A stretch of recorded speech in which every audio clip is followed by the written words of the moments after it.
Ayan. So, good evening po. What is your name? My name is Risha Bulao. Ayan. So, familiar naman kayo sa topic na early retirement. Yeah. Okay. So, my first question for you is, ano ang iyong opinion tungkol sa pinapatupad na early retirement? Sa tingin ko, may nababalitaan ako na gusto nga nilang ipatupad ng early retirement, pero sa tingin ko hindi pa siya masyadong pinag-aaralan. Kasi pag sabing early retirement, mga 50, 40, early retirement. Bilang isang mamamayan, ikaw ba ay sang-ayon sa pagpapatupad ng early retirement? Bakit hindi at bakit mo?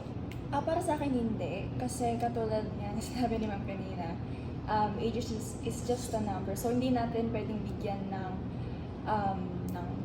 number, age, ang isang tao kung kailan siya mag-retire. Ano sa tingin mo ang mga pwedeng kapakinabangan o kawalan ng pagkakaroon ng early retirement? So it's basically like, ang tawag dito, disadvantage or advantages. Siguro para sa advantage, pag nag-early retire ka, syempre ma-enjoy mo rest of your life kasi hindi ka na nagtatrabaho. Pero siguro ang disadvantage nga naman is, syempre kapag nasanay na yung katawan ng isang tao sa pagtatrabaho, pag natigil na yun ng maaga, medyo nagkakaroon na ng mga problema.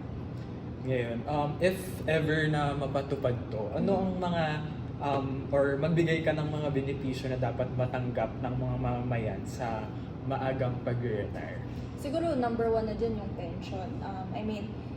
It's a no-brainer naman na dapat may pension kapag nag-retire isang tao. And then, pangalawa siguro yung mga programa na pwede lang gawin like siguro mga outreach program, yung kung saan pwede silang mag-volunteer. Ayun.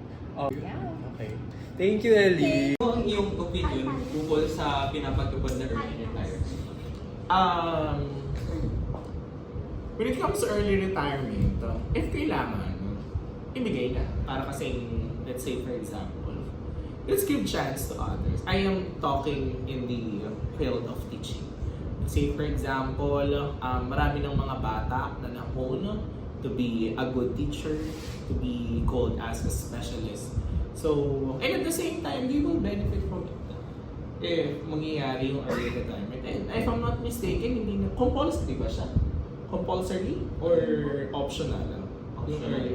Yun. Kung optional naman, then definitely, nasa tao yun, whether they will avail it. But if you guys going to ask me, mahirap din kasi coming from the perspective of those colleagues na nag-retire na sila, pero bumabalik pa rin sila sa teaching.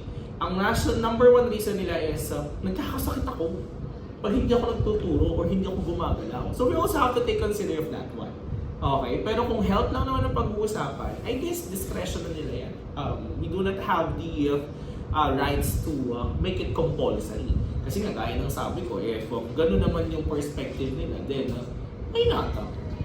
Next. Pero po, bilang isang mamamayan, ikaw ba isang ayon sa pagpapatupad ng early retirement kung ikaw ay Anong age yung early retirement natin? Wala po sinabi. Kung siguro sabihin natin na 60, oo naman, ayaw naman tayo dun. Pero gaya na nasabi ko kanina, hindi siya pwedeng gawing compulsory kasi number one, we also have to consider the welfare. And number one, yung benefits. Maayos ba ang benepisyo? Diba? Kung wala naman din kasi benepisyo, kung kaya pa naman magtrabaho at may tatanggap pa naman dun sa magre-retire, bakit natin pupigilan na mag-retire yung isang tao? Diba? Kasi tawag dito, pag-usapan natin ng benepisyo, kung tumatanggap ako ng 60, 70, 80, 100,000, ay sige, hindi na lang ako magtatrabaho. Pero kung sasabihin nyo na 10,000 lang ibibigay nyo sa akin, paano masusustain ng 10,000 yung tawag dito, yung way of living ko? If bibigyan nyo lang ako ng 10,000, which is just a 10% probably of the compensation of that individual. So, ano po sa tingin niyo ang pwedeng maging kapakinabangan or kawalan ng pagkakaroon ng early retirement? Pakinabang niya, kung maganda ang benepisyo, then definitely mas mabibigyan ng chance. I am speaking in the perspective ng teacher.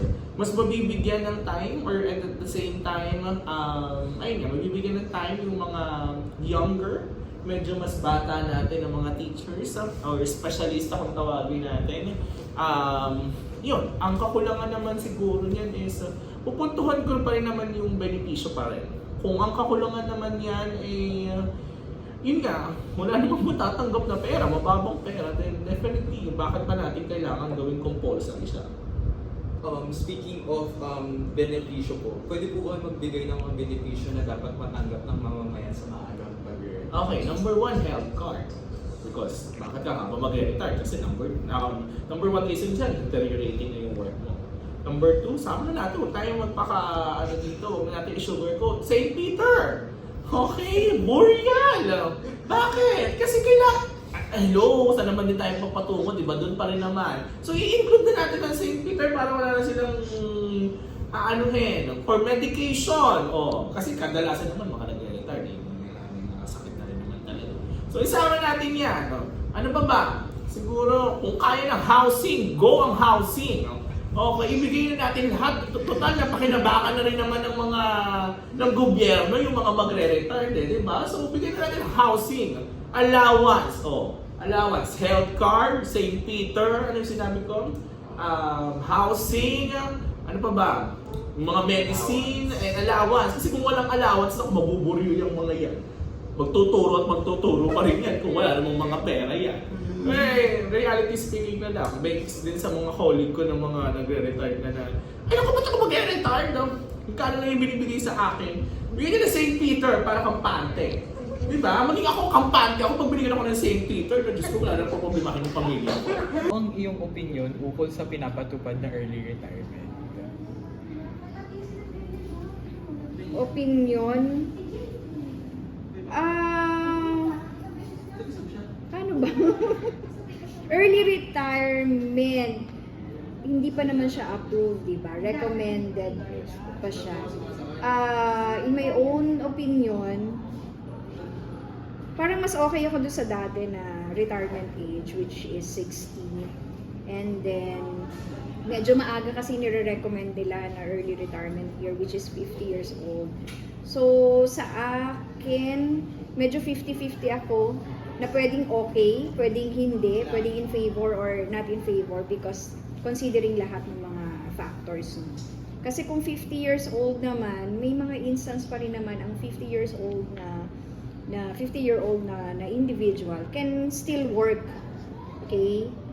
Pwede naman siya. Masyado pang maaga para sa akin, sa generation ko, medyo maaga pa yung pinupush through nila na early retirement na age. So ano sa tingin mo ang pwedeng maging kapakinabangan or kawalan ng pagkakaroon ng early retirement? Kapakinabangan sa akin bilang medyo futuristic na rin ako na parang ayoko rin sigurong dumating sa punto na 60 years old ako bago ako mag-retire. I want to enjoy pa rin yung aking retirement years because based on sa mga experiences ng mga mentor ko before na naging colleagues ko rin before at mga ninang at ninong ko, hindi nila na-enjoy yung retirement year. Instead, equivalent na siya sa mga hospital bills, sa mga mga maintenance. So, magiging favor siya kung pag early retirement, you can still enjoy your retirement year. Pwede ka na lang siguro mag-travel o kaya enjoy life na lang. Since po na-mention nyo is parang mga benefits po pagka tapos mag-retire, pwede po ba kayo magbigay ng mga benepisyo na dapat matanggap ng mamamayan sa maagang pag-retire? Still the same. I think yung pension, pwede yon. Pero depende pa rin yun kasi dun sa length of service. Okay? If you started na medyo may edad ka na, then magre-reflect kung how much yung magiging pension mo. Pero kung if you started like me na 22 or 21 years old yata ako nag-start. Hindi ko na sure. Parang 22 yata. So, nasa ongoing na ako ng 25. I think medyo mataas-taas na yung pension na matatanggap ko. So, still the same yung mga benepisyo na dapat ibigay para sa mga citizen na katulad na do sa mga nagre-retire na. Last question po. Sa iyong palagay ay ilang taon dapat po ba mag-retire? Sa akin kasi age is just a number. Age is just a number. Okay? Marami rin akong mga na-experience na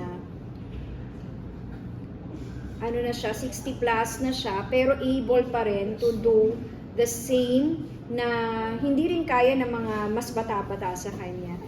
Siguro I have to stick pa rin do sa 60 years old. Para po makapag-enjoy. Oo, kasi by now, yung generation namin, kasi iba yung generation nyo ngayon, iba na rin yung mga lifestyle ninyo, di ba? Parang okay pa sa akin ng 60. Okay? Ideally. Pero siguro if they will push through with this law regarding sa early retirement, okay din ang 50 years old. Para sa generation namin, kasi iba yung generation nyo, iba yung generation. Ibig sabihin yung capability namin. Tsaka maraming mga evidence na showing na kapag natitigil din yung mga seniors natin from working, tapos bahay na lang sila, iba na yung nagiging sistema ng katawan nila, mas nagiging sakitin sila. So yun naman yung effect nun. Pero siguro, mas maganda rin na between 50 to 55, if I am to suggest, no, dun sa age. Okay na po yun. No? Thank you Okay, po. thank you. Thank you.